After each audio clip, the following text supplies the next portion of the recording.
"If you can translate this, I'll pay you 500,000, laughed the businessman. "Prepare the check," said the waitress. Richard Sullivan slid a yellowed paper across the marble counter as his laughter echoed through the dining room of the most expensive restaurant in New York City. The waitress who had just served him could barely hide her exhaustion after 12 hours of work. "If you can translate this, miss, I'll pay you $500,000, he said, tapping his finger on the document with a cruel smile. "But I bet you can't even read properly." Melissa Taylor took the paper, her hands still damp from the tray she had been carrying.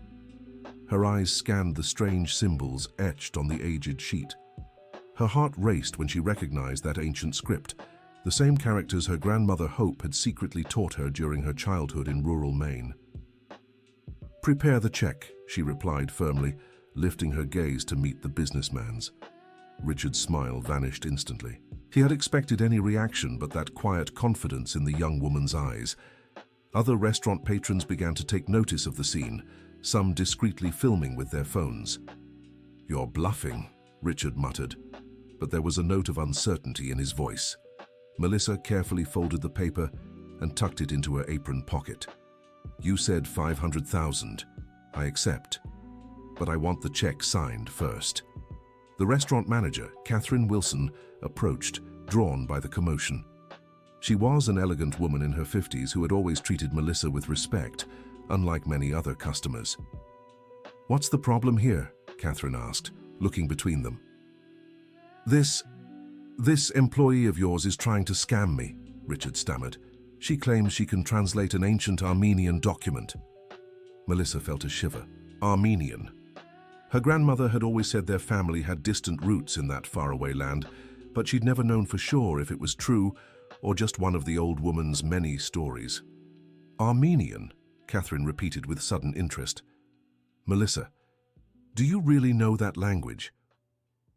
"My grandmother taught me when I was little," Melissa replied, unconsciously touching the golden necklace she always wore. "She said it was important to preserve our family's traditions." Richard pulled a checkbook from his jacket's inner pocket, but his hands trembled slightly. "Fine. But if you fail, I want you to apologize in front of everyone here.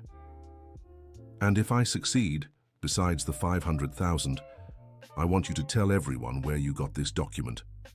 The businessman hesitated for a moment, then signed a blank check and handed it to Catherine for safekeeping. Melissa retrieved the paper from her pocket and unfolded it on the counter. Several customers rose from their tables to get closer, curious about the unusual scene. She began reading silently first, her face gradually paling. "Dear listener, if you're enjoying the story, take a moment to like and especially subscribe to the channel. It helps us a lot as we're just starting out. Now continuing." "Well," Melissa began, her voice slightly shaky, "it's a letter, written by a woman named Margaret Sullivan." Richard took a step back as if punched. "Impossible," he whispered. "How do you know that name?" "It's written here," Melissa said, pointing to a specific line. "She's writing to someone named Joseph Miller, thanking him for taking in her family when they arrived in the United States in 1948. The restaurant fell completely silent. Richard was as pale as paper. "Go on," Catherine urged, fascinated. Melissa continued the translation.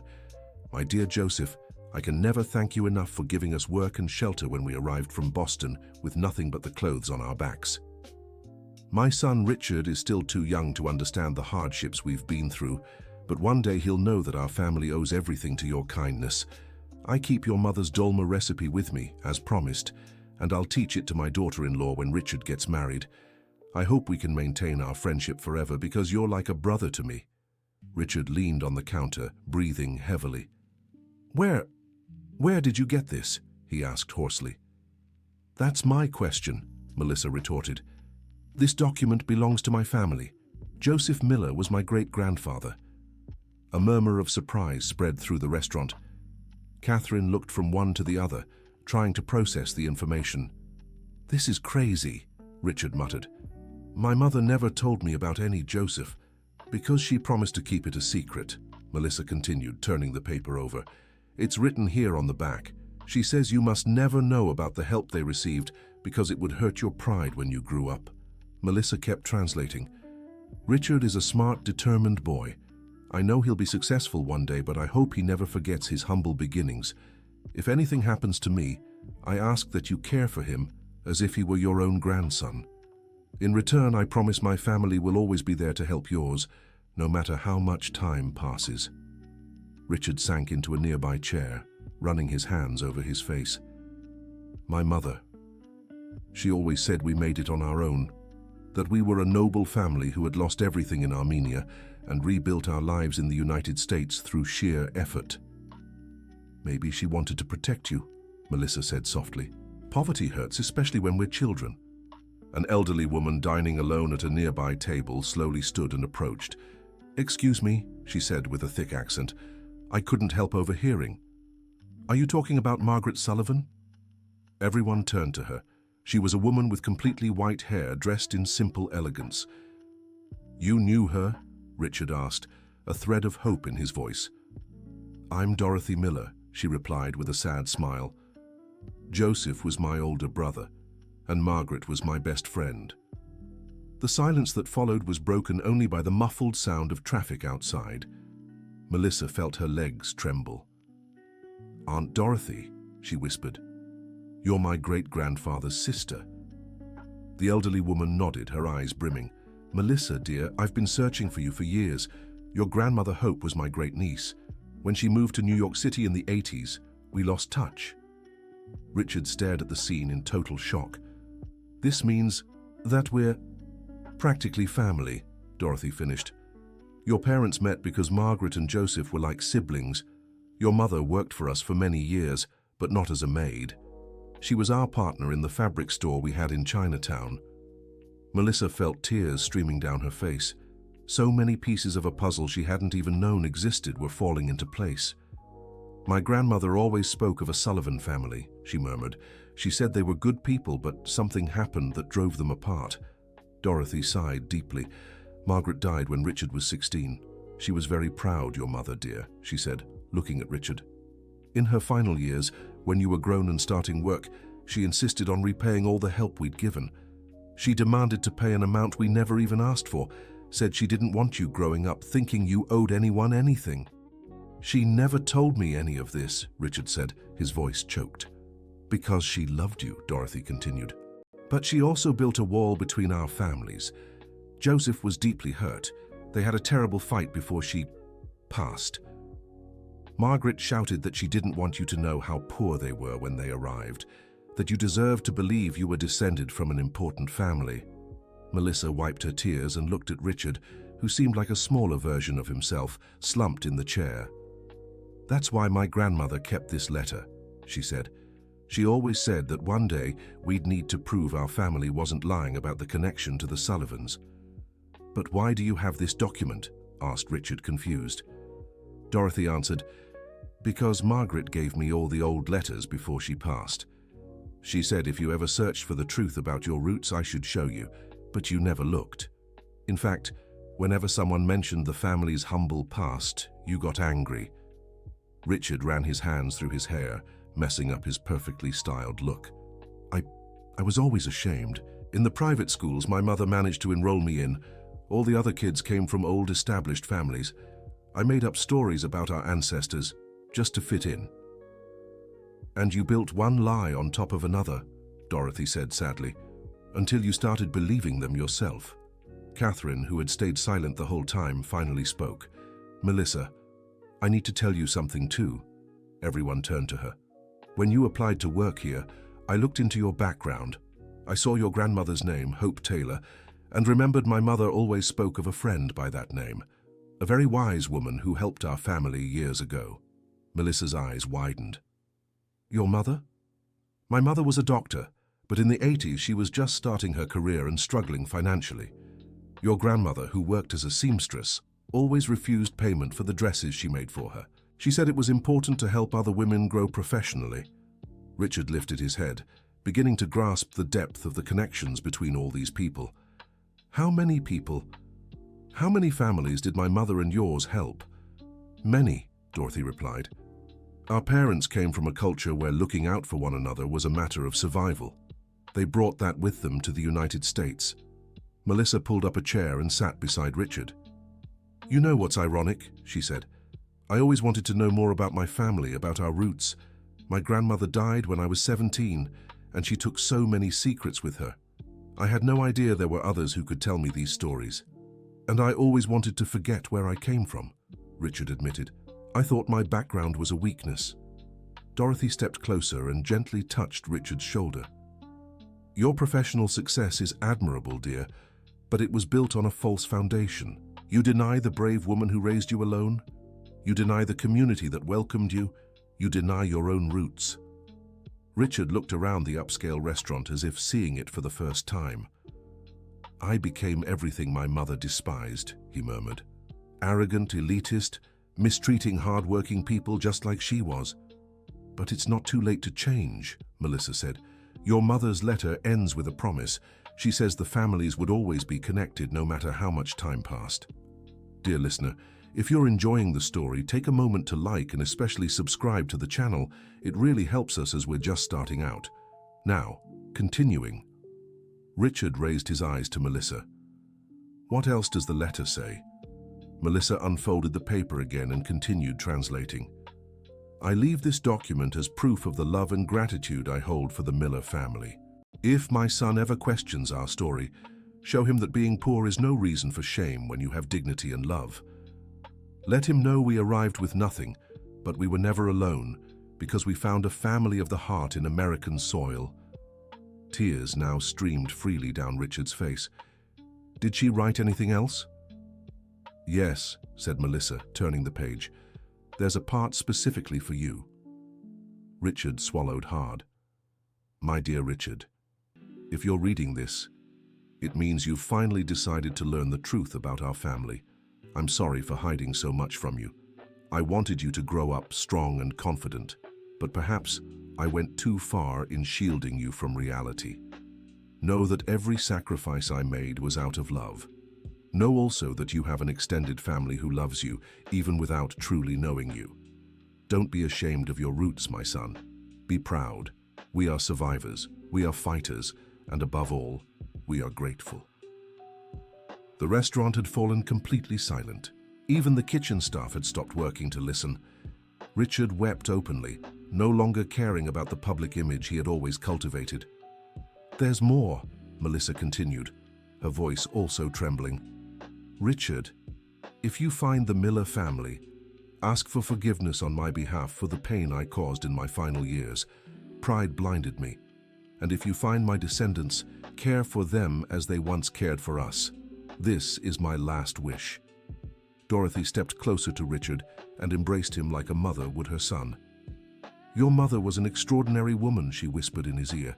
"She loved you more than life itself."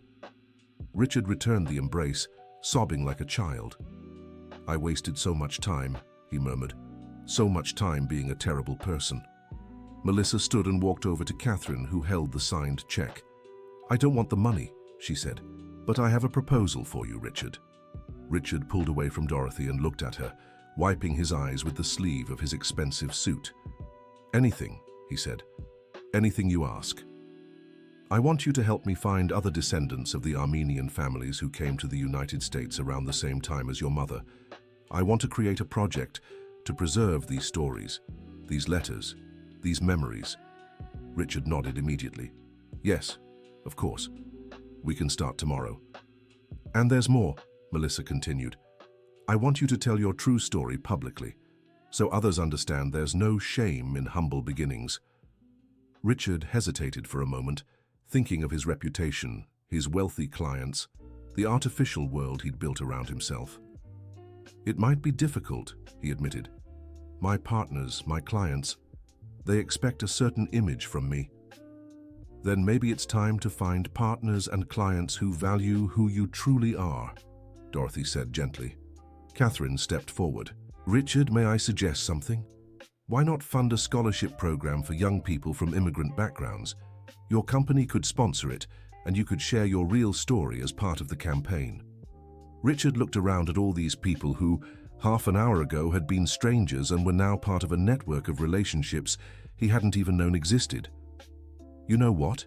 he said, with a genuine smile for the first time that evening. "Let's do it. But I don't just want to fund it. I want to be involved. I want to meet these young people, hear their stories." Melissa smiled too. "Then let's tear up this check and start something much bigger."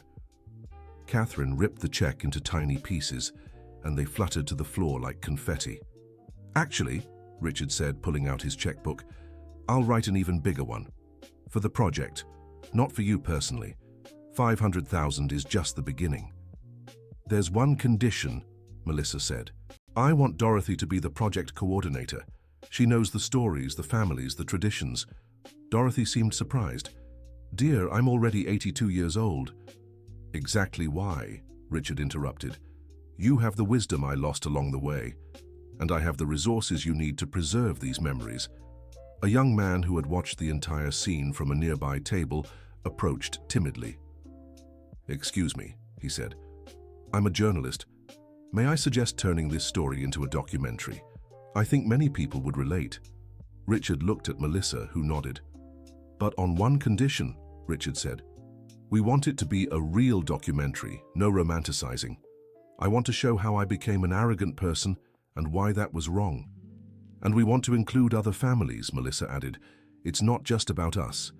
It's about everyone who came to the United States looking for a second chance." Dorothy clapped her hands, excited for the first time that evening. "I can introduce you to dozens of families, Syrians, Lebanese, Italians, Japanese, all with similar stories of struggle and resilience." Richard stood and held out his hand to Melissa. "Partners?" he asked. "Partners," she corrected, shaking his hand. "But on one condition. You'll have to learn to treat everyone with respect, no matter their job or background." "I promise," Richard said solemnly, "and I want to start by apologizing to you for how I treated you when I first got here." Melissa accepted the apology with a nod. "Now let's eat," Catherine said. "This meal is on the house. We have a lot to plan." Everyone sat around a large table. Richard took off his jacket and loosened his tie, looking more relaxed than he had in years.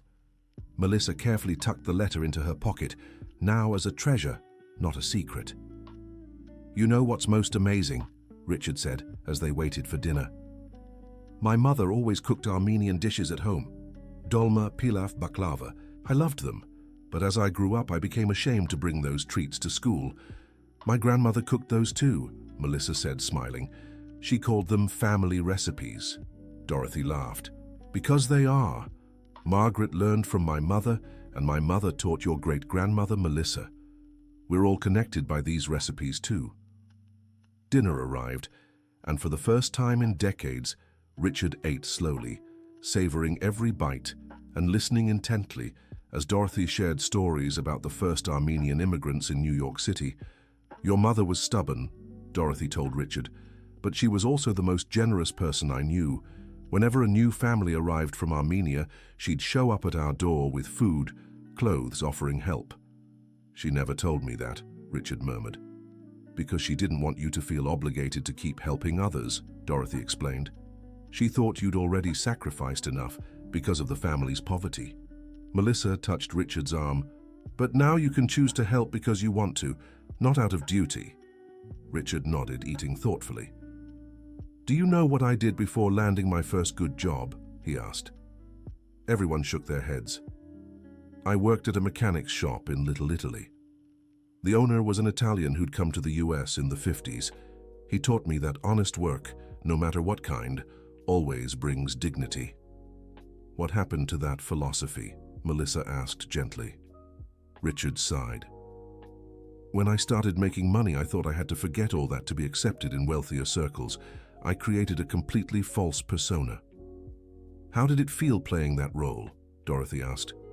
"Empty," Richard admitted. "Always empty. But I thought it was the price of success." Catherine, who had remained silent, finally spoke. "Richard, can I ask you a personal question?" He nodded. "Do you have family? Children?" Richard lowered his eyes. "I have a 16-year-old daughter, Emma. She lives with her mother in London. My ex-wife divorced me 3 years ago because she said I had become unrecognizable. Melissa felt a pang of sadness for him. And how is your relationship? Terrible, Richard admitted. Emma barely speaks to me. She says I'm arrogant and shallow and... She's right. Dorothy leaned forward. When was the last time you told her about your grandmother Margaret? Never, said Richard, surprised. I've never told Emma anything about our real family. Then she doesn't know her true roots, said Melissa. She only knows the false version you created. Richard picked up his phone and looked at the screen, where there was a photo of Emma smiling. She was a pretty girl with dark eyes and brown hair. She always asked about her grandmother when she was little, he recalled, but I always changed the subject or made up vague stories about an aristocratic family. Maybe it's time to tell her the truth too, suggested Catherine. Richard typed a quick message. Emma, I need to talk to you about something very important. Can I call you tomorrow? The reply came in minutes. Dad, are you okay? Of course you can call. Richard smiled sadly. She must think it's strange for me to want to talk about something personal. Usually we only talk about school and money. Children forgive more easily than adults, Dorothy said wisely, especially when they realize their parents are trying to be honest for the first time. Dinner continued with more stories and project planning. Richard offered to rent a space where they could create a documentation center for immigrant stories. Melissa suggested holding workshops on ancestral languages so young descendants could learn. Dorothy was excited by the idea of finally sharing decades of stored memories. You know, Richard said as coffee was served, I always thought success meant moving up in life and forgetting the past. Now I realize true success might be moving up while carrying the past with you proudly. Melissa raised her coffee cup. A toast, she said, to the families who brought us here, the truths that set us free, and new beginnings. Everyone raised their glasses, and for the first time in decades, Richard felt truly at home. Dear listener, if you're enjoying the story, don't forget to like and especially subscribe to the channel. It helps us a lot as we're just starting out. Now continuing, 2 days later, Richard was nervous in his office, waiting for the video call with Emma. He had spent the previous night organizing old photos of his mother, documents, and even some handwritten recipes he found stored in a box in the closet. When Emma appeared on the screen, Richard barely recognized her. She had grown so much in recent months. Hi, Dad, she said, her voice a mix of curiosity and caution. You said you wanted to talk about something important? Richard took a deep breath. Emma, I need to tell you the truth about our family, about your grandmother Margaret, about how we came to the United States, about who I really am. Emma leaned closer to the camera, interested. Grandma Margaret, you never talk about her. Because I was ashamed, Richard admitted, and that was wrong. He began telling the whole story, from Margaret's arrival in the United States to meeting Melissa at the restaurant. Emma listened in complete silence, her eyes widening with each revelation. Dad, she said when he finished, are you saying Grandma was poor when she got here? Very poor, confirmed Richard. She and I lived in a tiny room at the back of a boarding house in Chinatown. Emma grew thoughtful for a moment. And were you ashamed of that? I was, very much. But Dad, that makes our story so much more interesting. It means Grandma was a real fighter. Richard felt his eyes well up. You're not disappointed in me for lying all these years? Emma sighed. I'm sad because you felt you had to lie, but I'm not disappointed in our real family. I'm proud. Richard smiled for the first time in the conversation. There's one more thing, Emma. I found a cousin of ours, Melissa, and I discovered we have a very large extended family here in the United States.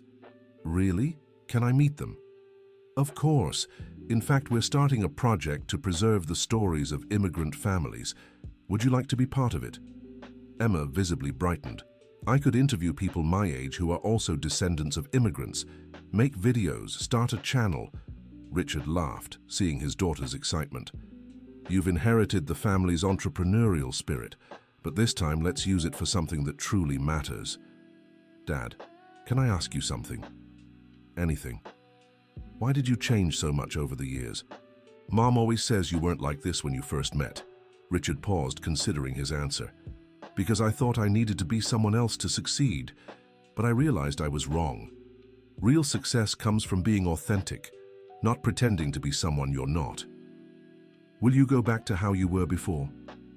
I'll try to be a better version of who I always was inside, said Richard, and I want you to help me with that. Call me out when I'm being arrogant or treating people poorly. Emma smiled for the first time in the conversation. Can I really? Because you can be pretty rude to waiters and Uber drivers sometimes. Richard laughed, slightly embarrassed. Yes, you can. In fact, I should introduce you to Melissa. She taught me a lot about treating people with respect.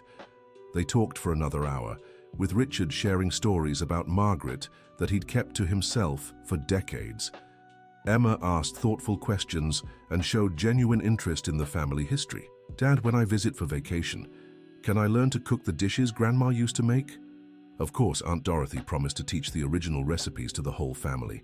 And Dad, thank you for finally telling the truth.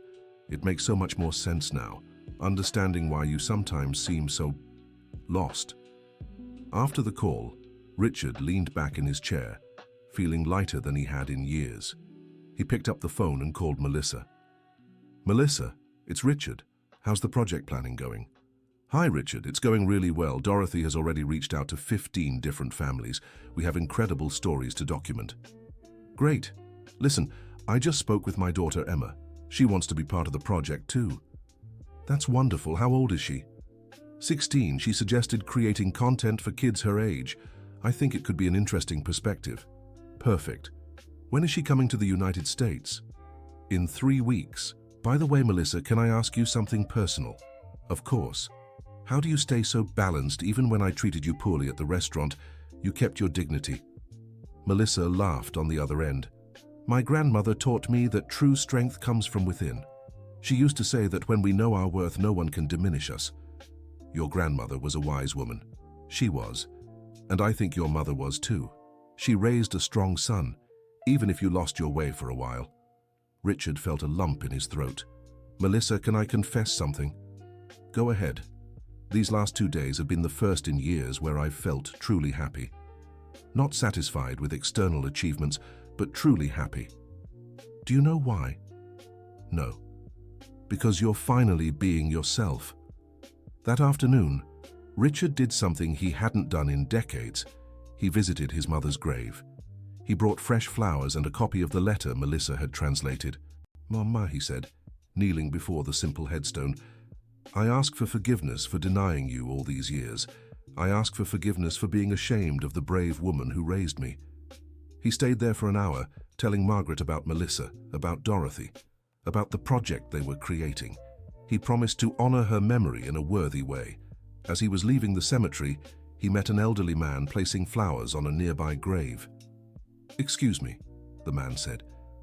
Aren't you Richard Sullivan? Richard stiffened automatically, preparing to switch into successful businessman mode. But then he remembered the promise he had made. Yes, I am, he replied simply.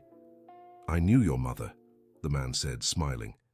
We worked together at a clothing factory in the 70s. Margaret was an extraordinary person. Richard felt his heart race. Could you tell me about her?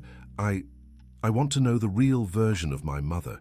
The man, who introduced himself as William Johnson, spent the next hour telling stories about Margaret that Richard had never heard. How she organized collections for families in need, how she taught English to newly arrived immigrants, how she always stood up for colleagues who were treated unfairly. Your mother was a natural leader, said William, but she never wanted recognition. She said helping others was an obligation, not a favor. Richard absorbed every word, building a much richer and more complex image of the woman who had raised him. Mr. Johnson, may I ask you something? Why did she never tell me about these activities? William thought for a moment. I think she wanted you to follow your own path without feeling pressured to follow her example. But maybe she was also afraid you'd feel ashamed of the family's humble origins. And I did, Richard admitted. But now I want to honor those origins. William smiled. She would be proud to hear that. 2 weeks later, Richard was at the airport waiting for Emma to arrive. He had changed many things in his routine. He started greeting all employees by name, stopped yelling at subordinates, and even began having lunch at the diner on the ground floor of his building, chatting with people from all walks of life. When Emma appeared, she ran to hug him. "Dad, you look different." "Different how?" "More relaxed, more real." Richard laughed, taking her suitcase.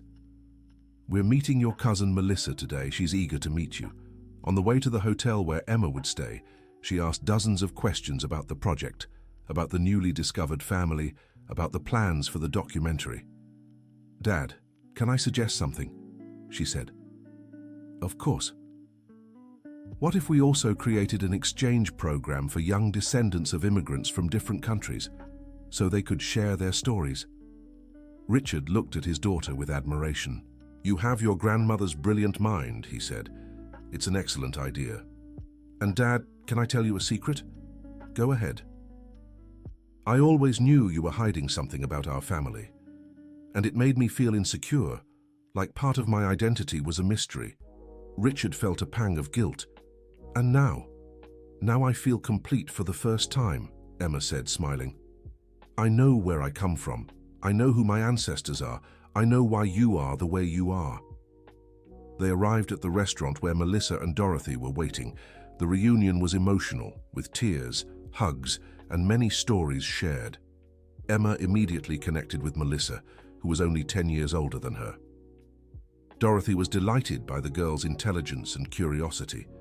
"Emma," Dorothy said, "you have your grandmother Margaret's inquisitive spirit. She always wanted to understand how things worked too." "Could you teach me how to cook the family dishes?" Emma asked. "Of course, dear. Tomorrow if you'd like." Richard watched the three women talking and realized he had spent years trying to erase the very kind of family connection his daughter longed for. "Melissa," he said, "how are the preparations going for the project's official launch?" "Very well. We already have 12 families confirmed for the documentary, and the journalist we met at the restaurant got a production company interested." "What about the physical space?" "I found a perfect building in Chinatown. It has rooms for workshops, space for exhibits, and even a small auditorium." Emma perked up. "Can I help decorate? I want it to be a place where young people feel comfortable sharing their stories." "Of course," Melissa said. "In fact, I'd like you to oversee everything geared toward teens and young adults." Richard felt proud of his daughter and how naturally she was fitting into the project. "You know," he said, "I've been thinking about making changes at my company too." "What kind of changes?" Melissa asked. "I want to start a mentorship program for young entrepreneurs from immigrant backgrounds, and I want to shift the company culture, make it more human." Dorothy nodded approvingly. "Your mother would be so proud to see you using your success to help others." Lunch stretched into the afternoon as they shared ideas for the project. Emma suggested creating an app where young descendants of immigrants could connect and exchange stories. Melissa proposed writing workshops so older generations could record their memories. Richard offered to fund scholarships for researchers studying genealogy and immigration history. When they said goodbye, Richard felt part of something bigger for the first time in decades. The following week, the project took shape quickly. The space in Chinatown was rented and renovated. Emma worked tirelessly on the decor, creating a welcoming atmosphere blending elements from different cultures. The first workshop was on Armenian cuisine, led by Dorothy. 15 people attended, from young adults in their 20s to elders in their 80s.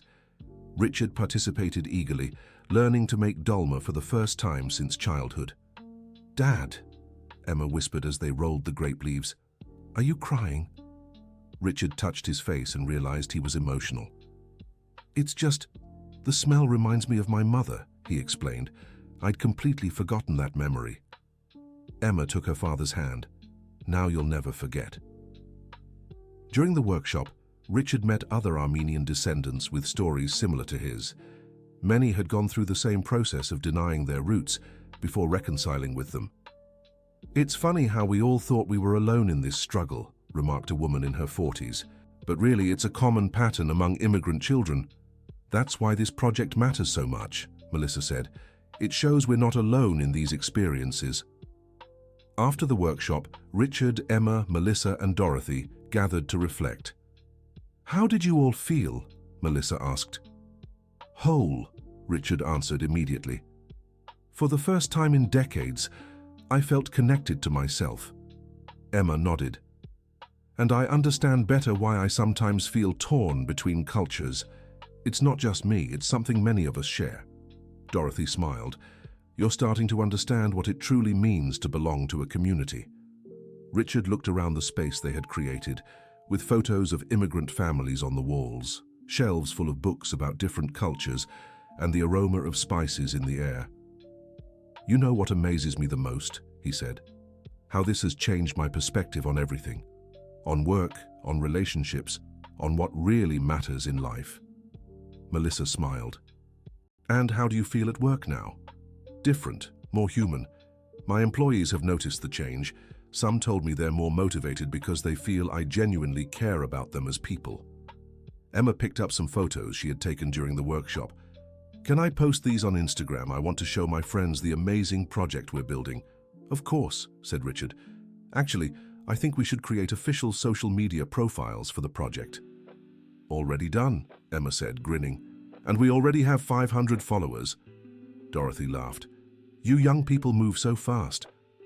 Having an online presence is important, Emma explained. That way others can find us and share their stories too. Richard stood up and walked to the window, watching the street below. You know, he said, I used to look out my office window and see only traffic, buildings, and rush. Now I see people, each with their own story, their own family, their own journey. Melissa stepped closer. That's the difference between seeing the world with a closed heart and seeing it with an open one. How did you learn that so young? Richard asked. My grandmother taught me. She said that when we understand everyone is fighting their own battles, it becomes easier to have compassion. Emma joined them at the window. Dad, can I ask you something personal? Of course. Do you regret the years when you were, harder to deal with? Richard thought for a moment. I regret hurting people, wasting time on superficial things, pushing you all away, but I don't regret it entirely because those experiences taught me what I don't want to be. And what do you want to be now? Emma asked. I want to be the man my mother raised. I want to honor the people who came before me, and I want to leave a legacy you can be proud of. Emma hugged her father. I'm already proud, Dad. 2 weeks later, they held the project's first public presentation. The small auditorium was packed, with representatives from different immigrant communities, journalists, and young people eager to learn about their own family histories. Richard was the first to speak, sharing his journey from denying his roots to embracing his true identity. His speech was met with a standing ovation. For years, I thought my background was a weakness, he said. Now I know it's my greatest strength. I come from a line of courageous people who face the unknown to give their children better opportunities. Melissa spoke next, explaining how the project aimed to preserve these stories for future generations. We don't just want to document the past, she said. We want to inspire today's youth to value their roots and use that strength to build a better future. Emma presented her work with teenagers, showing videos of young people sharing their own stories of discovering their family heritage. We realized many young people feel lost between cultures, she explained. Our goal is to show that this mix is a richness, not a confusion.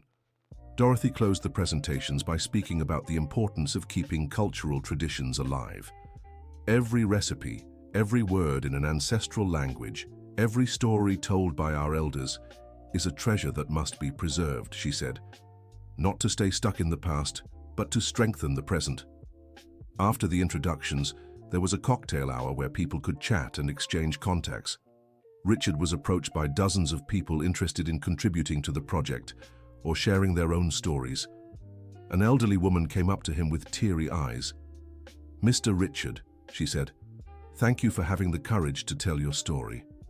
My grandson is ashamed of our roots, and after hearing you, I think he might change his mind. Bring him here, said Richard. Sometimes we need to see we're not alone on this journey. A young entrepreneur also sought him out. Richard, your account moved me deeply. Your account. I also come from an immigrant family and denied my roots for years. Can I help fund the project? Of course, Richard replied. But more important than money, we want you to share your story too.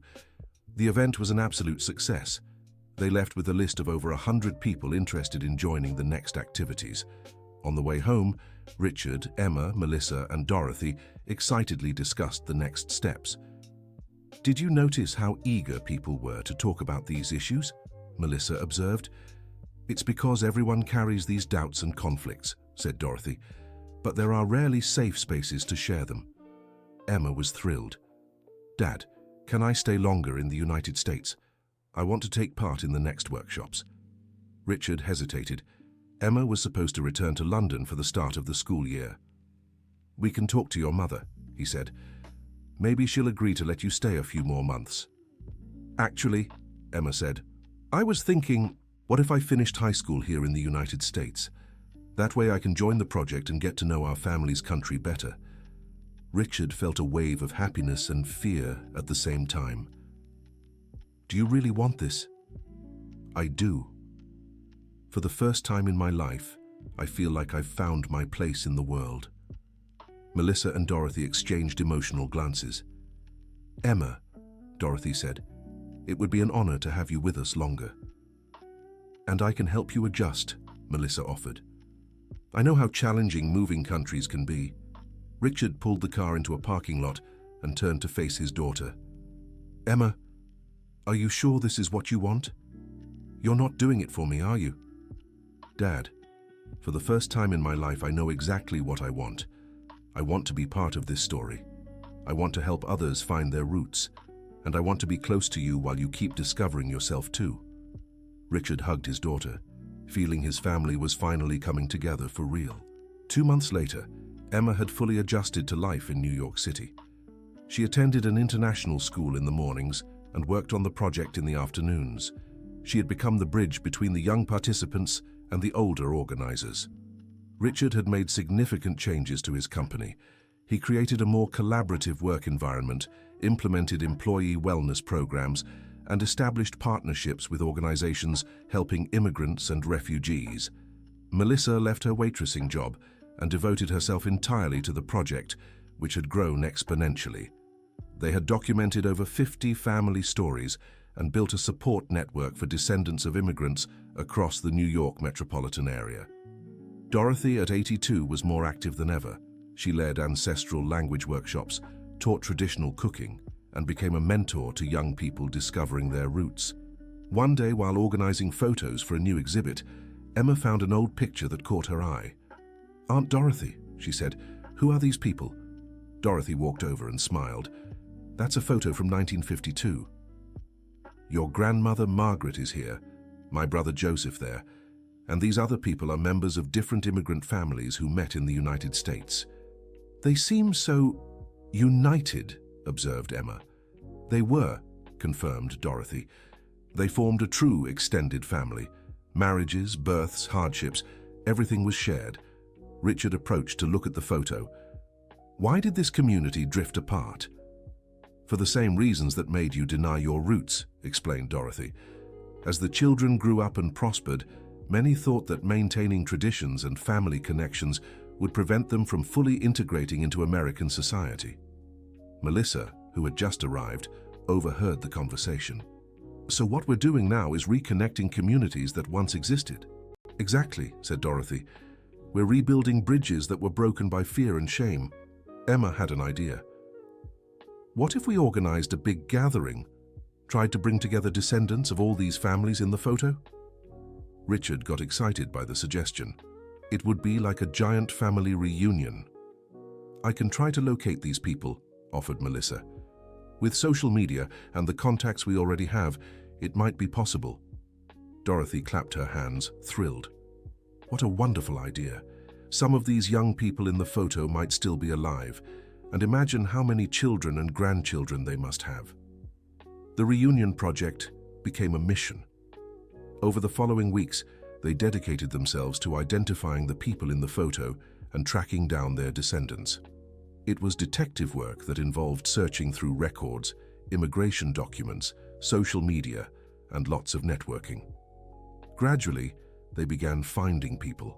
A 70-year-old man living in Philadelphia who never knew his father appeared in a photo with other Armenian immigrants, a family in San Diego who kept stories similar to Richard's, young people scattered across the United States who had questions just like Emma's. "It's incredible," said Melissa during one of the planning meetings, "how everyone has such similar stories. Grandparents who hid details about immigration, parents who denied their origins, young people who feel lost between cultures. This confirms our project is necessary," said Richard. "We're not isolated cases. It's a broader social phenomenon. Emma was working on the logistics of the big gathering." "We've confirmed attendance from 43 families," she reported, "and we're getting messages from people in other states who want to join too." "Where will we hold it?" asked Dorothy. "I thought of Central Park," suggested Richard. "It's a symbolic place in the heart of New York City, open and welcoming." "Perfect," agreed Melissa. "And we can organize different stations. One for food, another for languages, another for storytelling, another for children to play. And a station to document everything," added Emma. "I want this gathering recorded for posterity." The weeks of preparation were intense but exciting. Richard discovered organizational talents he didn't know he had. Emma proved to be a natural leader among the young volunteers. Melissa coordinated everything with the efficiency of someone who'd worked in service for years. Dorothy became the heart of the project, inspiring everyone with her energy and wisdom. Finally, the day of the big gathering arrived. Central Park was decorated with flags from different countries, tables full of traditional foods, and activity stations spread across the reserved area. Families arrived gradually. Many recognized each other immediately, others needed introductions. There were tears, hugs, shared stories, and surprising discoveries. Richard was talking to a man his age when he noticed an astonishing coincidence. "Wait," he said, "did your father work at a clothing factory in the 70s? "Yes," answered the man, named Michael. "Why?" "My mother, too. They might have known each other." Michael pulled an old photo from his pocket. "He's here in the blue shirt." Richard looked and nearly fainted. In the photo, next to Michael's father, was Margaret, smiling at the camera. "My mother is in this photo," whispered Richard. The two men looked at each other and began laughing and crying at the same time. "Our parents were friends," exclaimed Michael, "and we never knew." The scene caught the attention of others nearby, and soon a small crowd of curious onlookers had gathered. When Richard and Michael told the story, others began sharing similar discoveries. A woman recognized her grandmother in a photo another family had brought. Two young men realized their great-grandfathers had been partners in a small repair shop. An entire family discovered they had distant cousins who had lived in the same city for decades without knowing. "It's like we're piecing together a giant puzzle," observed Emma, documenting everything with her camera. Dorothy was radiant, moving between groups and helping connect stories and people. "You know," she said to Richard, "this is the happiest day of my life. Seeing all these families reunited, seeing young people interested in their roots. It's the fulfillment of a dream I didn't even know I had." Richard hugged the woman who had become like a second grandmother to Emma. "Aunt Dorothy, thank you for preserving all these memories. Without you, none of this would be possible." Melissa approached, carrying a folder full of documents. "Everyone, you won't believe what I just found," she said, breathless with excitement. "What is it?" they all asked at once. "I made contact with the historical archive of Armenian immigration in the United States. They have records of dozens of families who arrived around the same time as Richard's grandmother. And," Emma prompted, "many of these families had similar paths. They arrived poor, worked hard, prospered, and by the second or third generation, they began denying their origins." Richard shook his head. "So we really weren't alone in this experience." "Not only that," Melissa continued, "but there are also records of several attempts over the decades to reunite these communities. They always failed because people were too ashamed to participate." "What changed now?" asked Michael, who had joined the group. "The mindset," Emma answered immediately. "Nowadays, diversity is valued. Having multicultural roots is seen as a richness, not a weakness. And also," Richard added, "people of my generation have finally matured enough to recognize the mistakes we made." An elderly man, who had been listening to the conversation, stepped forward. "May I share my thoughts?" he asked. "Of course," said Dorothy. "I'm 85 years old. I came to the United States from Italy when I was 10. I went through everything you're describing. Shame about my roots, denying my culture, distancing myself from family." Everyone paid attention. "But you know what I learned?" he continued. "Life is too short to waste time denying who we are, and it's too precious to live disconnected from our history." "How did you move past that phase?" Richard asked. "When my grandson was born," the old man replied, smiling. "I looked at that little baby and thought, what story will I tell him about our family, lies or truths? I decided he deserved to know his real roots." Emma stepped closer to the man. "And how did your grandson react when he grew up?" "He's proud of his heritage. He learned Italian, visited his great-grandparents' hometown, brings friends home to eat the food his great-grandmother taught us to make. To him, our story is an adventure, not a shame." Richard felt a pang of emotion, thinking about how Emma was living that very experience. "Do you know what impresses me most about this gathering?" he said. "How the children and teenagers are reacting. They seem fascinated by the stories, not embarrassed." Melissa looked around and saw groups of young people listening intently to their elders, asking questions, taking photos, recording videos. "It's because they don't carry the weight of shame that our generations did," she observed. "To them, this is simply interesting and beautiful." Emma joined the conversation, full of excitement. "Guys, you have to see what's happening at the children's station," she said. "There are kids 5, 6 years old learning words in Armenian, Italian, Arabic, Japanese, and they think it's amazing to speak different languages." "That's the difference," said Dorothy. "When we teach traditions as something special and valuable, instead of something to be hidden, children absorb them naturally." The gathering lasted the entire day. There were performances of traditional dances, tastings of cultural dishes, craft workshops, and lots of conversation. At the end of the day, Richard stepped onto a small makeshift stage to address everyone present.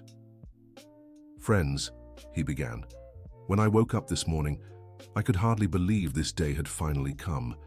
Seeing all of you here sharing stories, reconnecting families, celebrating our roots, it's more than I could have dreamed of." Spontaneous applause interrupted his speech. "A few months ago, I was a very different person. I was ashamed of where I came from, denied my past, treated people poorly if they reminded me of my humble origins. Today, I can say with pride, I am the son of Margaret Sullivan, a brave Armenian immigrant who taught me, even without words, that our roots are our strength." More applause, some visible tears in the crowd. "But this project isn't about me. It's about all of us. It's about creating a space where we can be whole, complete, authentic, where our children can grow up knowing exactly where they come from and being proud of it."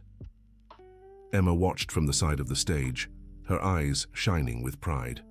"I want to thank 3 people who made all of this possible," Richard continued. "Melissa Taylor, who taught me that knowing our roots is a right, not a luxury. Dorothy Miller, who preserved our memories when we ourselves abandoned them. And my daughter Emma, who showed me that the next generation is ready to embrace our cultural heritage with joy and pride." The ovation was long and emotional. When Richard stepped down from the stage, he was surrounded by people wanting to thank him, share their own stories, or offer help with future projects. "Dad," Emma whispered in his ear, "do you know you changed so many lives today?" Richard hugged his daughter. "Actually, you all changed my life. I just shared what I learned." Melissa approached with a list in her hands. "Richard, we have 57 families interested in joining the next activities," she said. "And 17 people volunteered to help. And there's more," Emma added. 3 universities reached out wanting to partner on research about immigration and cultural identity. Dorothy joined the group, looking tired but radiant.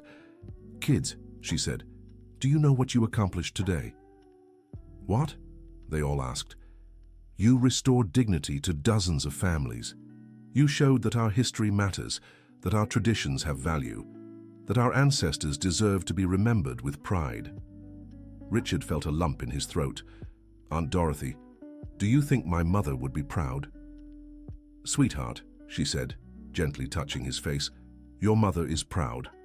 I'm sure of it. Now tell us what you thought of the story and where you're following us from. If you have something to share with us, leave it in the comments with sincere words. Do you believe Richard made the right decision by embracing his true origins? We'd love to hear your thoughts. Thank you so much for joining us. Don't forget to leave your like and, most importantly, subscribe to the channel so you don't miss other heartwarming stories. End of story.